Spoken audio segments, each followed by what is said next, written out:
오늘은 예수님이 베드로와 제자들에게 하신 말씀의 의미를 살펴보겠습니다. 오늘 본문은 베드로의 신앙 고백과 그에 대한 예수님의 축복의 내용을 담고 있는 본문입니다. 이 본문은 많은 오해를 받고 있습니다. 이 본문의 의미에 대해서 개신교와 로마교회 사이에 많은 논쟁이 있습니다. 오늘 본문은 사도의 계승권 문제와 그리고 만인 제사장주의에 대한 논쟁의 근간이 되고 있습니다. 로마 교회는 이 본문을 근거로 해서 교환권과 사제주의를 주장하고 있죠. 이것이 올바른 주장이고 과연 이들의 해석이 올바른 해석인가 한번 살펴보겠습니다. 먼저 논쟁이 되는 구절을 살펴보겠습니다. 논쟁이 되는 구절은 18절과 19절입니다. 첫 번째로 18절을 좀 살펴보자면 18절에서 주님은 베드로에게 이렇게 말씀하십니다. 너는 베드로라, 내가 이 반석 위에 내 교회를 세우리라. 이 말씀을 어떻게 이해를 해야 됩니까? 많은 사람들이 이렇게 오해를 합니다. 주님이 베드로라는 한 사람 위에 교회를 세우시겠다고 말씀하신 것으로 이해를 해요. 여러분 중에도 이 말씀을 이렇게 이해를 하는 사람들이 있을 겁니다. 이건 완전히 잘못된 이해입니다. 성경을 대충 살피면 이렇게 이해하기 쉬워요. 그런데 이것은 성경을 정확하게 이해하지 못한 결과로 나온 오해이자 아주 위험한 성경 해석입니다. 이 본문은 절대로 그런 의미가 될 수가 없습니다. 문자적으로도 그렇지만 문맥상으로도 그래요. 문맥상으로 이야기를 하자면 조금 뒤에 가서 나중에 주님은 베드로에게 사단아 내 뒤로 물러가라 라고 크게 책망을 듣습니다.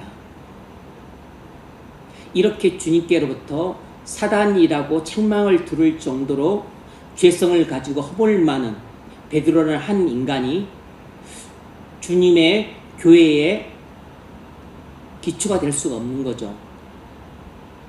그건 불가능한 이야기입니다. 문맥상으로도 안 맞는 것이에요. 죄성을 가진 인간은 교회의 기초가 될 수 없습니다. 교회의 기초가 될 수 있는 분은 오직 주 예수 그리스도 한 분뿐이십니다. 그러나 로마 교회는 주님이 베드로라는 한 인간 위에 그리스도의 교회를 세우셨겠다고 말씀하신 것으로 해석을 합니다. 그리고 이것을 19절과 연결을 시켜요. 내가 천국 열쇠를 내게 주리니 내가 땅에서 무엇이니 빌면 하늘에서 매일 것이요 땅에서 무엇이니 풀면 하늘에서도 풀리리라. 이 말씀과 18절을 연결시킵니다. 그리고서 이 사도의 계승권을 로마 교황이 물려받았다고 주장을 해요. 사도들의 수장은 베드로고 그리고 베드로부터 사도의 계승권을 교황이 물려받았다는 것입니다. 그래서 교황 없이는 교회가 없고 오직 교황만이 참된 교회의 머리가 된다는 것입니다.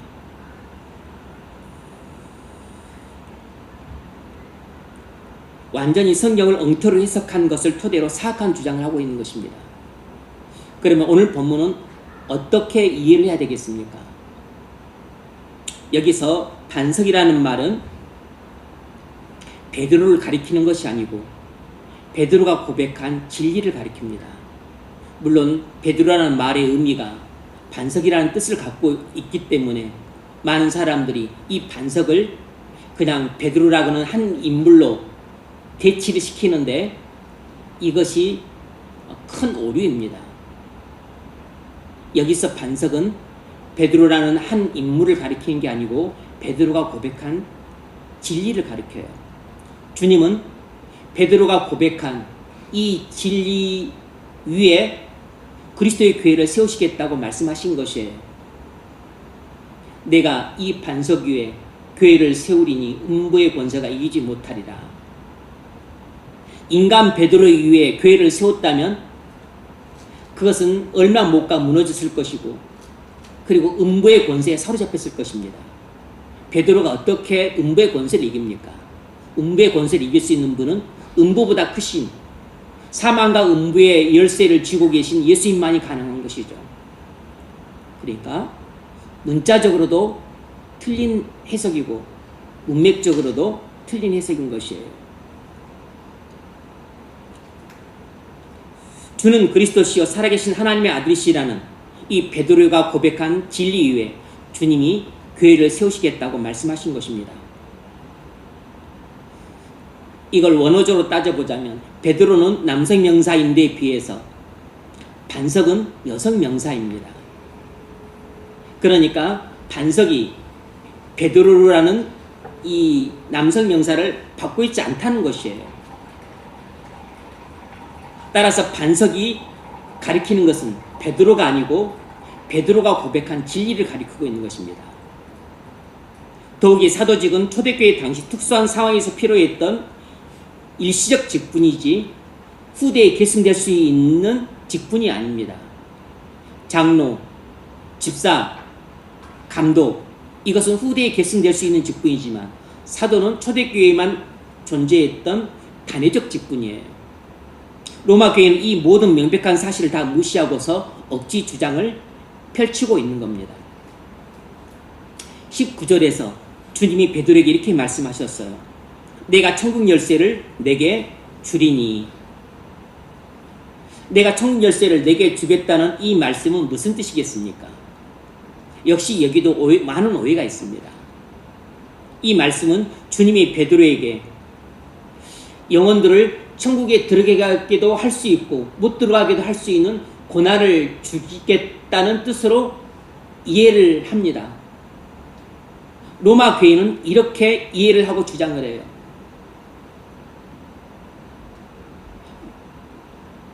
아직도 많은 사람들이 이렇게 이해를 하고 있는 사람들이 있습니다. 잘못된 이해예요.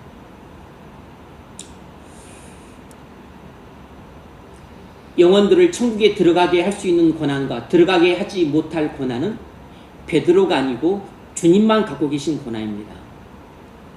요한계시록 1장 18절을 보면 내가 사망과 음부의 열쇠를 가져노니 그랬습니다.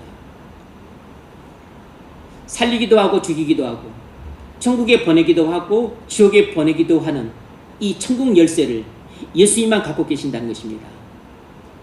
생사의 열쇠도 주님이 갖고 계시고 천국과 지옥의 열쇠도 주님이 갖고 계신다는 것이에요.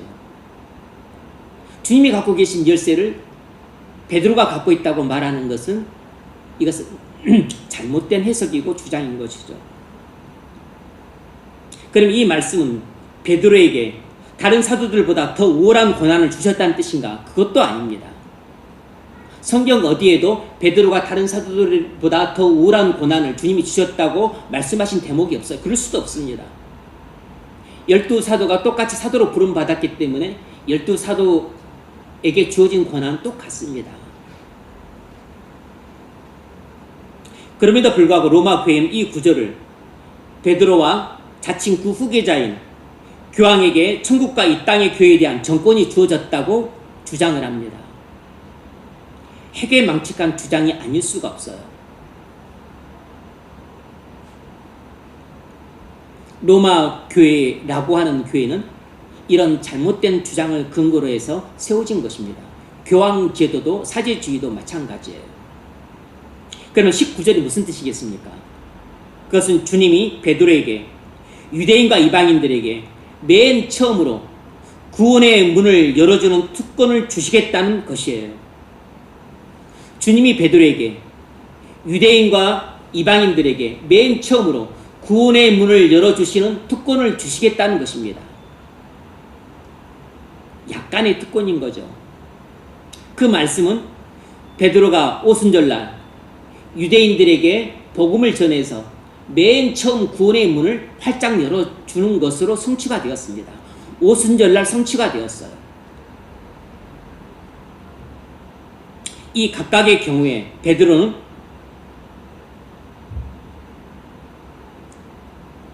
또 뿐만 아니라 이방인 고넬료의 집에 방문했었을 때 베드로가 이방인에게 처음으로 설교해서 이방인들에게도 구원의 문을 열어주었습니다.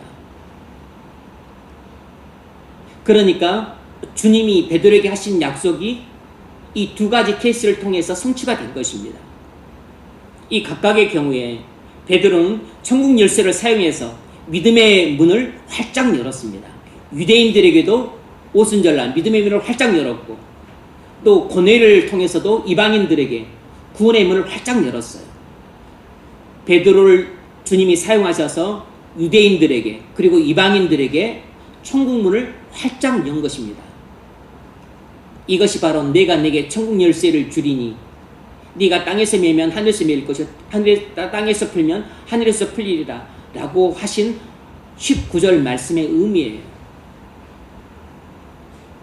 그래서 사도행전 15장 7절에서 베드로가 이 사실을 깨닫고 이렇게 말했습니다.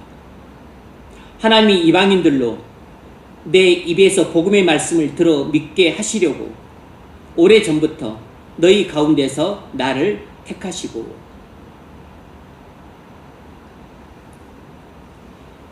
예전에 주님이 자신에게 하셨던 말씀의 의미를 비로소 이때 와서 깨달은 것입니다. 그렇다면 19절 전체는 무슨 뜻이겠습니까? 내가 천국 열쇠를 내게 주리니 내가 땅에서 무엇이든지 매면 하늘에서도 매일 것이요 땅에서 무엇이든지 풀면 하늘에서도 풀리리라. 주님이 베드로에게 죄인을 용서할 수 있는 고난을 주셨다는 뜻이 아닙니다. 죄인을 용서할 수 있는 고난은 사도들에게 있는 것이 아니고 오직 주님께만 있습니다.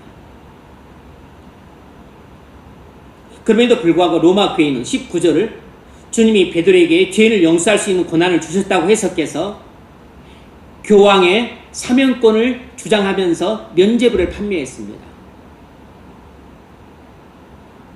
주님이 베드로에게 사명권을 주셨기 때문에 이 베드로의 사도권을 계승한 교황도 사명권을 갖고 있다는 것입니다. 이렇게 성경을 잘못 해석한 것을 토대로 해서 이런 황당한 주장을 펼치게 돼요. 그것이 지금까지 이어지고 있는 겁니다. 그럼 이 말씀은 무슨 뜻이겠습니까?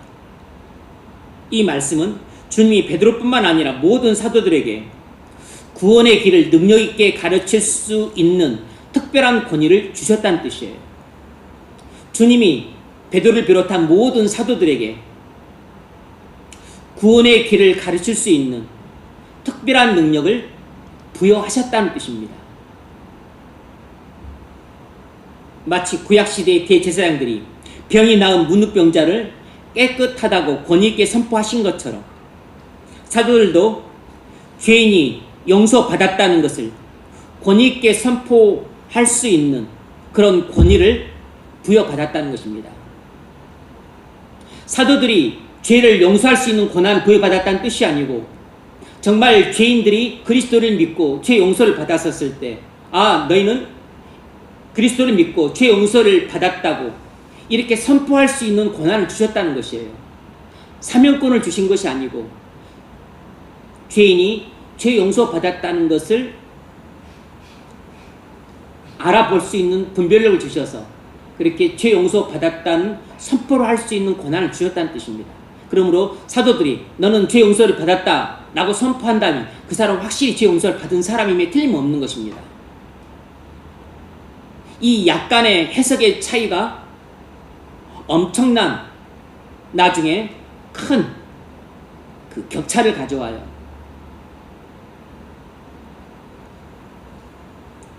이 일 외에도 사도들은 특별한 영감을 받아서 논쟁의 여지가 있는 문제들에 대해 교회를 지도하기 위해 규칙들과 규정들을 정했습니다. 본문에서 매다라는 것은 금지하다는 뜻이고 풀자라는 것은 허락하다라는 뜻이에요. 그들은 몇 가지를 금했고 몇 가지를 허락했습니다. 예컨대 사도들은 예루살렘 회의에서 이방인들은 할례를 받을 필요가 없다고 결정을 내렸습니다. 이것이 그 권위를 행사한 실내예요.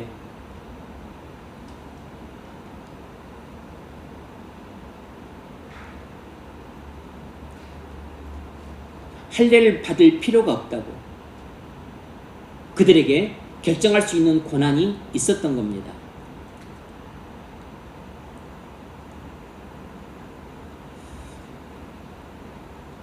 당시에는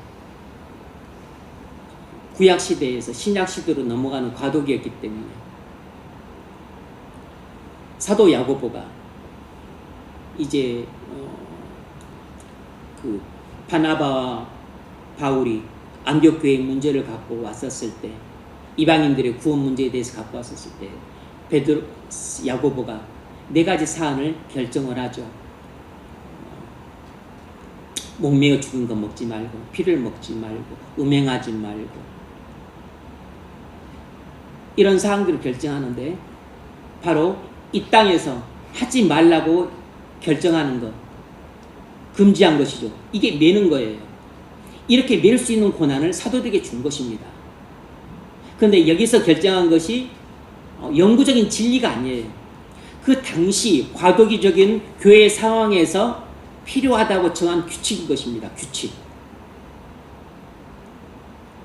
목매어 죽인 것 먹으려면 먹을 수 있습니다. 피도 먹을 수 있어요. 그런데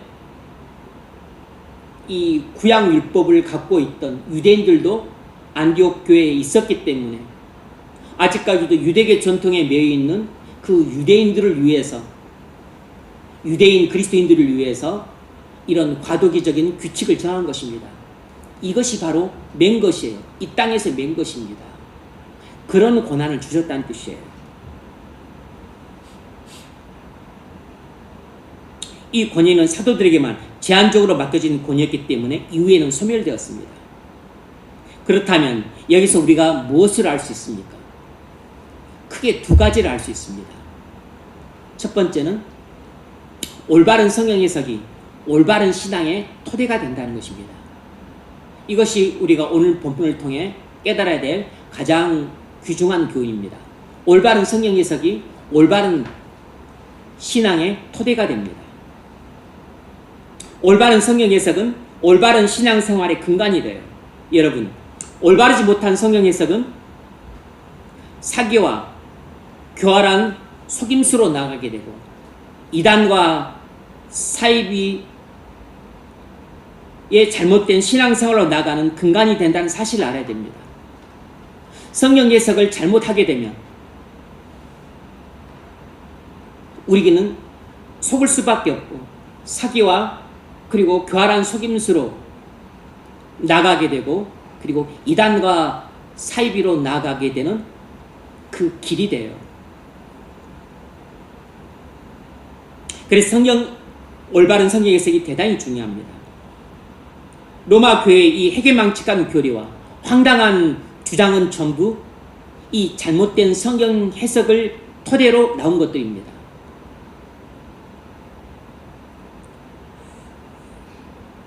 뿐만 아니라 모든 이단 사이비들은 성경을 교활하게 왜곡시켜 해석해서 사람들을 타락과 멸망의 길로 이끌고 있습니다. 일반 교회를 다녀도 많은 사람들이 성경에 대한 전반적인 이해가 피상적이고 삐뚤어져 있습니다. 많은 경우는 자기 멋대로 성경을 해석해요. 이유가 무엇이겠습니까? 성경을 바르게 배우지 못했기 때문입니다. 복음의 진리를 들을 기회가 없었거나 귀담아 듣지 않았기 때문이에요. 훌륭한 경어서적들을 꾸준히 탐독하지 않은 것도 이유가 됩니다. 어떤 교인이 3대째 믿는 집안에서 태어나서 가족과 함께 아주 유명한 큰 교회를 다녔습니다. 엄마가 암에 걸렸어요. 또 가정에 다른 큰 시련도 닥쳤습니다. 그때 간절히 기도했습니다. 근데 자기가 기도한 대로 되지 않았어요. 엄마는 죽고 아버지는 사업에 실패해서 가정에 큰 경제적인 어려움을 겪었습니다. 그러자 낙심하고서 교회를 안 나갔습니다. 마음속에 불신이 아주 팽배해졌어요. 내가 하나님께 그렇게 울며 불며 기도했는데 하나님께서 내 기도를 들어주지 않으셨다. 그렇게 사랑하는 엄마를 데려가고 아빠 사업은 망하고 가정은 완전히 무너졌다. 어떻게 하나님이 나를 사랑하신다면 이렇게 큰 고통과 시련을 주실 수가 있냐.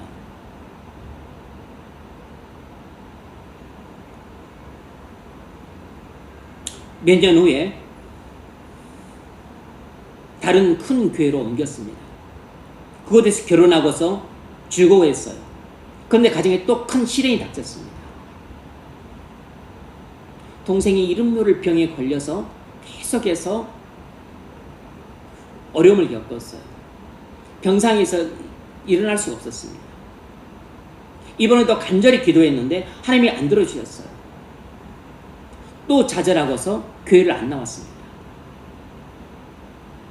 내가 하나님의 자녀라면 하나님께서 나를 이렇게 대할 수가 없다. 나를 이렇게 가혹하게 대할 수가 있는가. 가혹하게 대하시면 그것을 이길 믿음이라도 주시지 믿음도 안 주신다고 원망했습니다. 하나님은 항상 자기의 고통과 슬픔만 주신다고 원망하고 불평했습니다. 하나님을 극도로 미워했어요.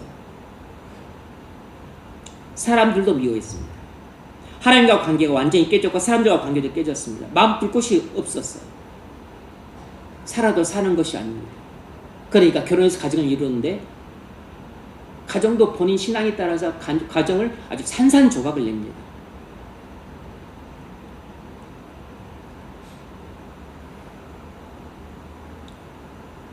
그 배우자도 믿음을 흔들어 놔요. 그리고 또 그 배우자의 친가 쪽도 말할 수 없는 또 고통을 주고. 이 사람은 왜 이렇게 됐을까요?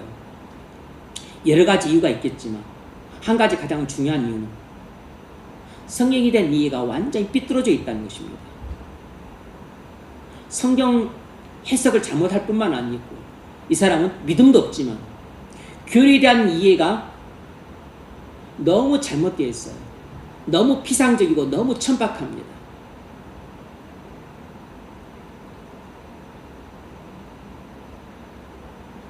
교회를 오랫동안 다녔지만 성경을 완전히 잘못 알고 있습니다. 3대째 믿음의 집안이면 뭐하고 온 가족이 다 유명한 큰 교회를 다니면 뭐합니까? 본인이 성경을 하나도 모르는데. 정작 본인은 성경을 잘 알고 있다고 생각을 합니다. 그러니까 교만이 하늘을 찌르기 때문에 누구의 권면도 듣질 않아요. 목회자들도 그에게 권면을 할 수가 없습니다.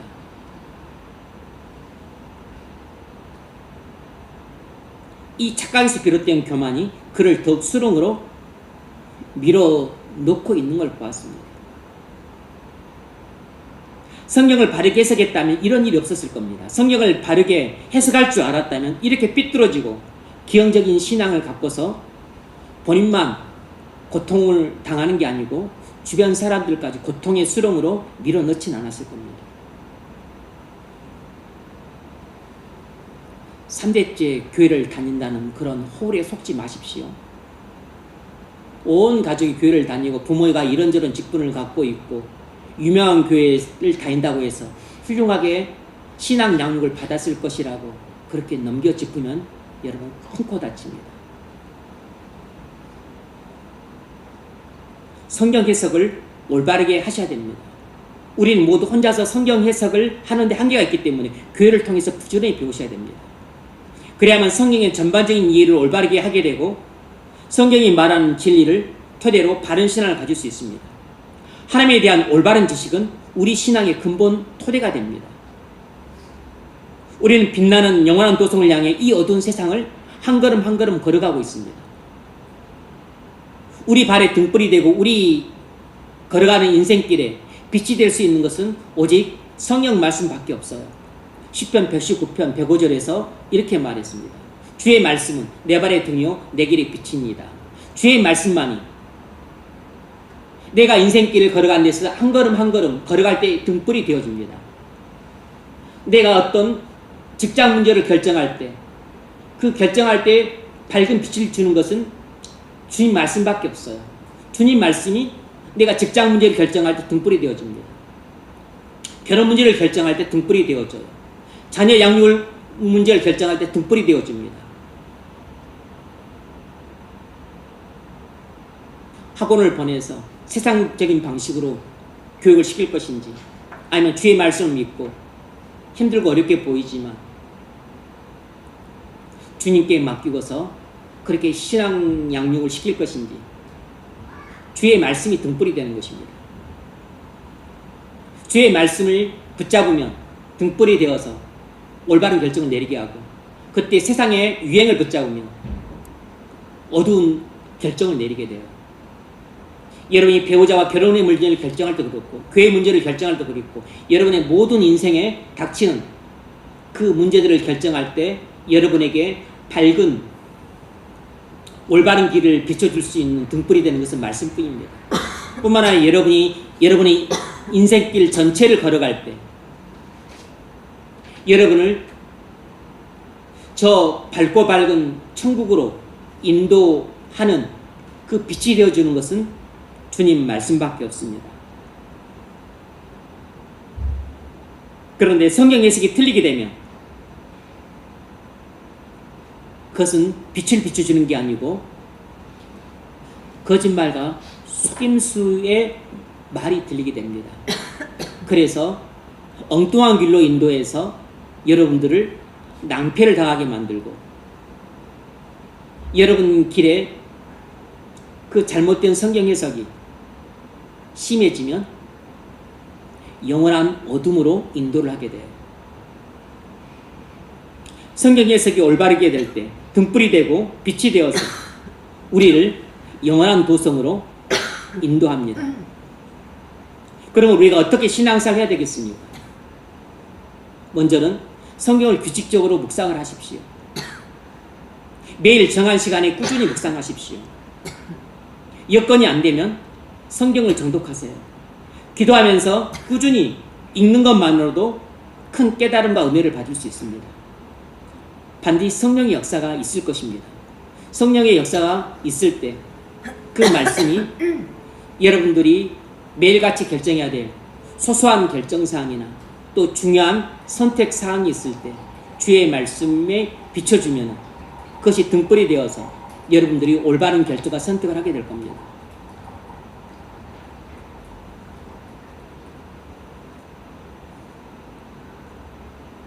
몸이 피곤해서 오늘 예배에 나올 건가 말 건가,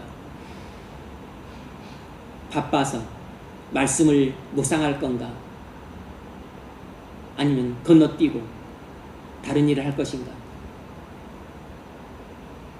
그런 소소한 결정을 내릴 때도 말씀이 등불이 되어줍니다. 교회에서 함께 모여 묵상할 때 겸허한 마음으로 배우십시오. 묵상 유익은 놀랍습니다. 하늘의 보화를 캐서 여러분을 영적인 부자로 만들기도 합니다. 보석 같은 진리를 깨닫고 은혜를 받았을 때 여러분을 은혜의 부자로 만들기도 해요. 진리를 깨달았을 기쁨은 진짜 보복을 얻었을 때보다 기쁨이 훨씬 더 큽니다. 여러분을 희락의 부자로 만들어주기도 합니다. 꼭 돈의 부자, 물질의 부자, 큰 집을 가진 그런 부자여야만이 만족을 하겠습니까? 그런 부자가 되었을 때 기쁨과 보다도 은혜의 부자, 희락의 부자, 그리고 이런 영적인 부자가 되었을 때 기쁨과 만족이 훨씬 더 크고 넓습니다. 은혜가 우리 심령, 그리스도의 형상으로 빚어간다는 사실을 알아야 됩니다. 우리는 반드시 누군가를 닮아가는데 악한 사탄을 닮아가는 사람도 있습니다.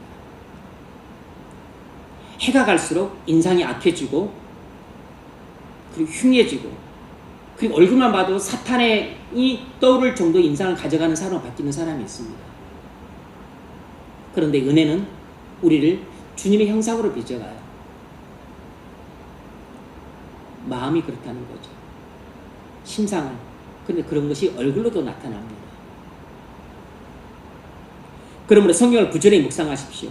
그러면 원수보다 지혜롭고 스승보다 명철이 일 겁니다. 우리가 어떻게 신앙생활 해야 되는가? 두 번째는 부지런히 성경을 배우십시오. 교회를 통해서 성경을 배우셔야 됩니다. 이것은 특히 젊은 날 힘써야 될 중요한 일이에요. 지혜와 총명과 건강이 왕성할 때 전심전력을 다해서 교회를 통해 성경을 배우십시오. 물론 여러분 혼자 성경을 묵상하고 또 연구할 수도 있습니다. 또 그렇게 해야 돼요. 그런데 거기에는 많은 한계가 있고 또 오류가 있을 수 있습니다. 그러므로 개인적으로도 묵상하고 연구해야 되지만 교회에 나와서 또 체계적이고 올바르게 성경을 배우셔야 됩니다. 하늘에 있는 신령한 황금 보화를 여러분의 마음에 가득 채울 수 있는 복된 시간이 됩니다. 그러면 여러분 손에 물질이 적을지라도 여러분 마음에 하늘의 황금 보화로 가득 차게 된다면 여러분은 신령한 부자가 될 수 있습니다. 신령한 부자가 물질의 부자보다 진정한 부자예요. 물질의 부자는 이 땅에서만 부자로 살다가 끝나지만 신령한 부자는 이 땅에서도 마음의 부자지만 천국 가서도 그 영원한 부유함을 더 풍성하게 누릴 수 있습니다. 물질은 있다가도 없기 때문에 부자였다가도 쫄딱 망하기도 하지만 그러나 신령한 영혼의 부자는 누구도 빼앗지 못합니다. 여러분 안에 젖과 꿀이 흐르는 하나님의 나라가 건설될 때 그 하나님 나라가 건설됨으로 인해서 여러분은 말할 수 없는 기쁨과 만족을 누리게 돼요. 의와 평강과 희락은 물질과 비교할 수 없는 것입니다. 세 번째로 경건서적을 탐독하십시오. 책을 읽으면서 그 자체로도 큰 은혜를 받을 수 있습니다. 우리 마음이 새로워지는 데 큰 유익이 돼요. 뿐만 아니라 성경을 이해하는 데 많은 도움을 준다는 측면에서 경건서적은 유익합니다.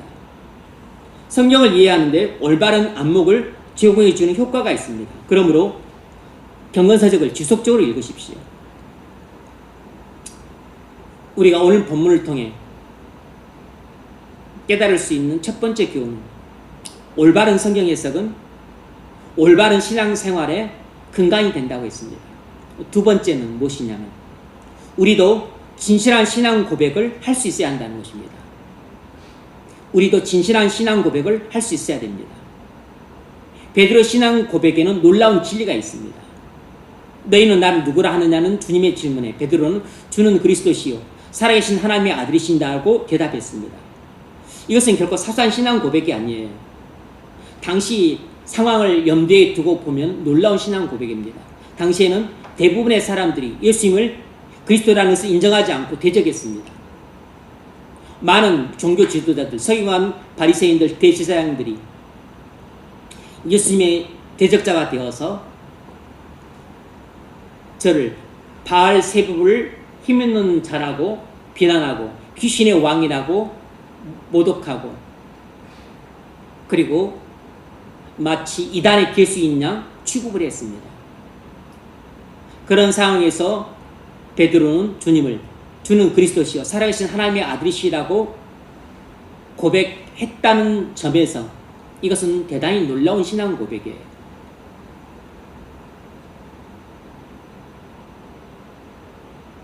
신앙을 고백하는 많은 그리스도인들 속에서 이렇게 신앙을 고백하는 것과 완고하고 적대적인 불신자들 속에서 주는 그리스도시요 살아계신 하나님의 아들이시다 라고 고백하는 것과는 하늘과 땅만큼의 큰 차이가 있습니다.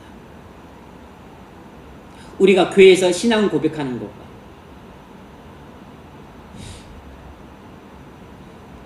불신자 가족들 사이에서 신앙 고백하는 것과 불신 직장 동료들 사이에서 신앙 고백하는 것과 불신 학교 친구들 사이에서 신앙 고백하는 것은 다른 것입니다. 교회에서는 신앙 고백하기가 아주 수월하고 그건 당연한 거예요. 하지만 분명한 확신과 주님에 대한 뜨거운 사랑이 없으면 불신 가족이나 친지들 사이에서 신앙 고백을 담대히 할 수 없습니다. 분명한 신앙, 분명한 그 확신과 뜨거운 사랑과 그리고 열심히 있는 마음이 있어야만 불신자들이 가득한 직장 동료들 사이에서도 베드로처럼 확신에 차서 담대하게 자기 신앙을 고백할 수 있고 불신 친구들, 불신 동창들 모임에서도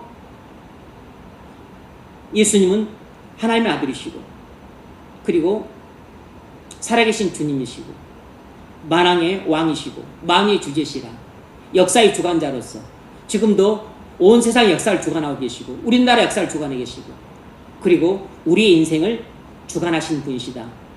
이런 신앙 고백을 할 수 있는 것입니다.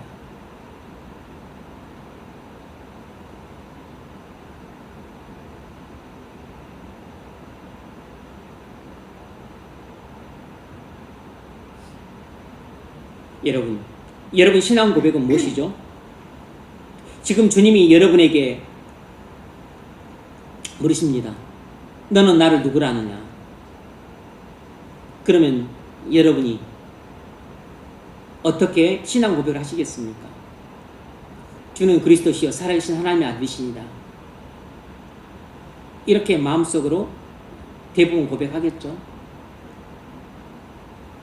근데 이런 신앙 고백을 믿지 않는 불신자들 앞에서도 담대하게 할 수 있습니까? 믿지 않는 친구들, 믿지 않는 동창들과 함께 모였을 때에도 그런 자리에서도 여러분이 예수님은 창조주시고 그리고 만유의 주제시고 만왕의 왕이시므로 온 세상을 주관하시고 역사의 주관자시고 그리고 우리나라의 흥망성쇠를 결정하시고 그리고 인간의 생사화복을 결정하신다. 그러므로 너희도 예수를 믿어야 구원받는다. 이렇게 신앙 고백을 하실 수 있겠어요?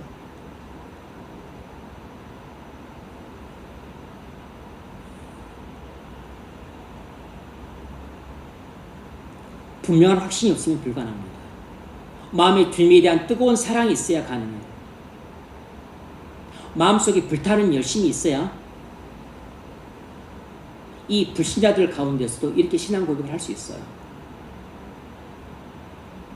이렇게 신앙 고백을 할 수 있는 사람이라야 비로소 그들에게 주눅들지 않고 위축되지 않고 전도할 수 있는 것입니다. 너도 교회 한번 나가봐라. 예수를 믿어야 구원받는다. 예수를 믿어야 된다. 불신 친구들과 불신 동창들에게 이런 말 한마디 하기가 결단코 쉽지 않습니다. 마음속에 확신이 충만하고 사랑이 불타오르고 그래서 내가 입을 벌려 복음을 전하지 않으면 내가 가슴이 불타는 것 같아서 견딜 수 없는 그런 심령을 가지게 되면 기차를 타고 옆에 누가 앉았었을 때 그 사람에게도 복음을 전합니다.